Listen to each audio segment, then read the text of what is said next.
Actually পকেটমার বলতে ঠিক পকেটমার বলতে আজকাল আগে যেরকম পকেটমারি একটা পয়সা কড়ি মানুষের গরিব ছিল, তারা পকেট মেরে হয়তো দিন রোজগার করতো।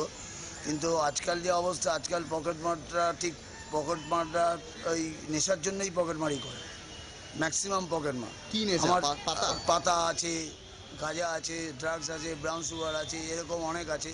আপনি শিয়ালদা স্টেশনে গেলে দেখতে পারবেন বাঁ হাতে এক গাদা ছেলে, যাদের দেখলে বোঝা যাবে তারা আর বেশি দিন বাঁচবে না।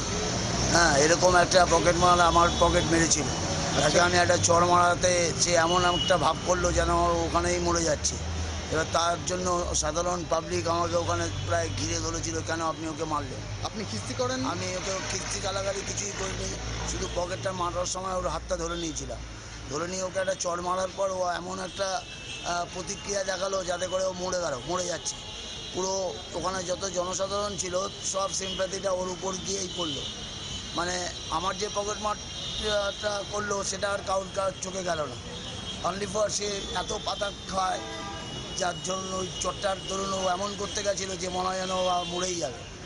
তা আমি তারপরের দিন থেকে আর ওই পকেট মার দেখলে তাদের থেকে একটু দূরে থাকার চেষ্টা করি। তাহলে পকেট মার প্রিন্সটা কে? পকেট মার প্রিন্স যে ধরা পড়ে না সেই পকেট মার প্রিন্স, আর যে পকেট মারি করে ধরা পড়ে যায় সেই পকেট মার প্রিন্স না। যে প্রিন্স সে ধরা পড়ে না। আপনাকে যদি বলি এক কথায় বলুন পকেট মার প্রিন্স কে, একটা শব্দে। এক কথায় পকেট মার প্রিন্সকে ধরা যায় না।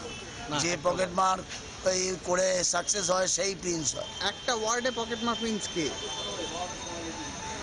একটা শব্দে আপনাকে বলতে হবে। যে পকেট মেরে ধরা না পড়ে।